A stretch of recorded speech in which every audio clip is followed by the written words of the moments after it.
sé, algunos se apuran a mencionar que funcionó o no funcionó. Cada caso es particular. Lo que no se puede concluir es que no funcionó, que los controles de precios, las regulaciones no funcionan. Esto es francamente falso. Hay varios ejemplos de que funcionan. El congelamiento o este tipo de política, digamos, de precio máximo, si querés, o de un precio fijo de una canasta más o menos significativa, es una medida de regulación de precios, no es la única.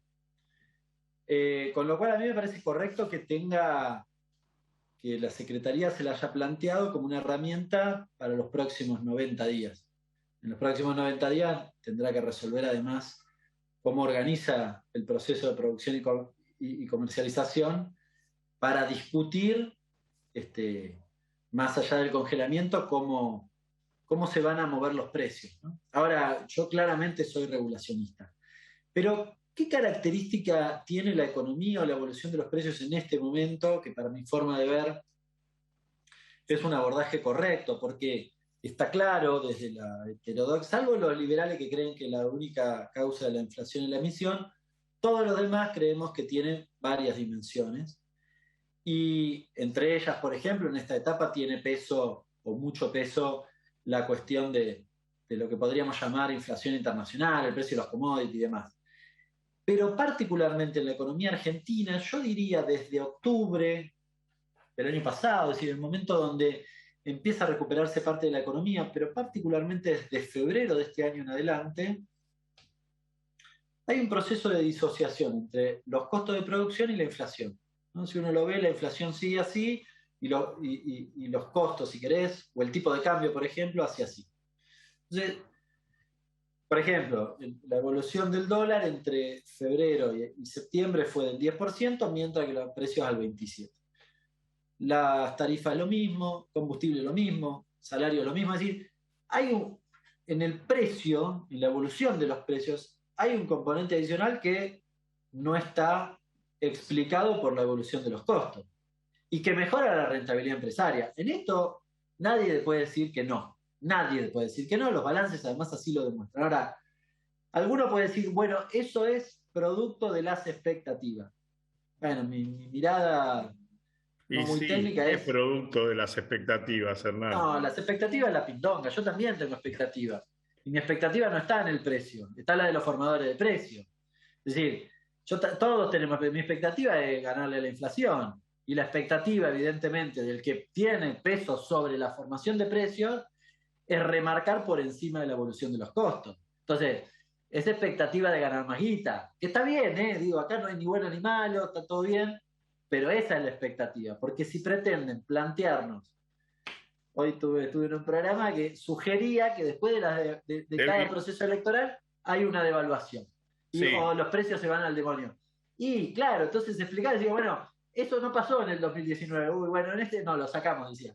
Pero sí pasó en el 2017, en el 2014 y en el 2015-16, los 6 meses posteriores. Claro, maestro, tuviste devaluaciones, pero lo que había que concluir en realidad es que hay una ligación evidentemente en la evolución de los precios con el tipo de cambio. Pero paradójicamente en esta etapa no pasa eso. ahora bien, yo te puedo hasta entender y decir, bueno, vamos a darle la derecha, pero ¿lo puede aplicar un gobierno que ya intentó aplicarlo en varias oportunidades, inclusive sacó militancia a la calle para controlar los precios y no le funcionó? ¿No hay otra cosa entre la ortodoxia y esta idea que los empresarios lo único que quieren es un lucro más importante y este sistema solamente que atina a explicarle a una persona que, mirá, si yo no hice esto, vos no podés creer que yo voy a hacer mañana algo diferente? Es decir, vos no podés pensar que yo voy a aumentar todo si hasta ahora no lo aumenté. Pero lamentablemente vivimos en la Argentina, es decir, queremos aplicar algo para una sociedad que ya experimentó mucho. Bueno, pero ahí me parece que tiene un poco de subjetividad, porque la Claro, verdad que cuando uno mira qué pasó, Yo no estoy tan de acuerdo, ni que la sociedad no esté de acuerdo, ni que no haya funcionado. El ejemplo paradigmático de eso es el programa Precios Cuidados. Yo, la verdad, Macri no lo pudo sacar, y Macri no es un convencido de los reguladores. Pero yo creo que no lo pudo sacar porque la política lo mataba si lo sacaba. Ya creíamos que era de derecha, ya creíamos que era un gobierno de CEO, ya creíamos un montón de cosas, inclusive a sus socios los hicieron renunciar a las empresas que tenían. Es decir, no, más bien que esas cosas las iba a cuidar. Ahora yo no puedo encontrar un producto cuidado con la oferta y vos vas hoy al supermercado a la vuelta de casa y hay un 30% menos de productos de los que hacía 5 años. A ver, vamos de nuevo. Primero, no consigo vainillas.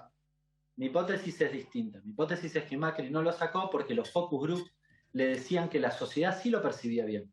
Porque la sociedad sí había asumido un compromiso de control con ese programa, que Macri desdibujó en infinidad de políticas posteriormente con el programa de Precios Cuidados, entre otras cosas habilitándole a las empresas a que modificaran arbitrariamente cada 6 meses los productos que entraban y salían, con lo cual era un sinsentido básicamente la canasta. Esto en general la gente no lo sabe, pero la verdad que el programa hasta finales del 15 sí tuvo efectos.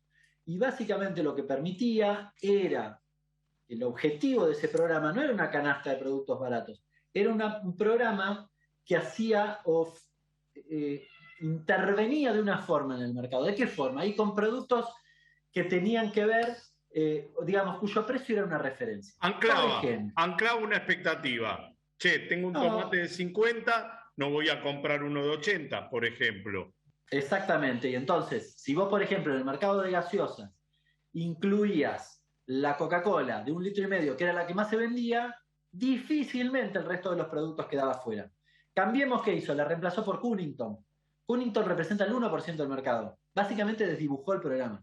Pero el programa en sí tuvo efectos. Y efectivamente, si vos ves en el marco de la inflación relativamente alta que tiene siempre la Argentina, fue un programa que permitió moderar, no sé decir las expectativas, moderar esos aumentos. Y que no iba sobre una canasta particular de, digamos, de precio barato, sino tratar de intervenir en general. Ahora, no era la única medida. Entonces, en esto me parece que hay que profundizar. Por ejemplo, vos tenés desde el sector estatal directores en las distintas empresas. En las distintas empresas se discuten, entre otras cosas, qué haces con la guita que ganás. Reparto dividendos, la reinvierto y demás. Eso también es una política de intervención o regulación de precios, porque si yo habilito dividendos en efectivo para que la fuguen, voy a tensionar sobre el dólar. Fíjate qué heterodoxa esa política, cómo me alejé del núcleo central y sin embargo es una política de precios. Obviamente toda la discusión macroeconómica, de tarifas, de tipo de cambio, de tasa de interés, también son políticas que tienden a discutir la cuestión de los precios. Lo que uno observa, y además porque no todos los momentos son iguales, lo que uno observa, y es interesante ver los balances de las empresas alimenticias, es que paradójicamente en los momentos de controles de precios le fue bien, les está yendo bien. ¿Qué me cuentan? Porque si no parece que la política de regulación de precios es para que les vaya mal. Hoy en la discusión también. Que me cuenten a ver qué país de los países del primer mundo no regulan.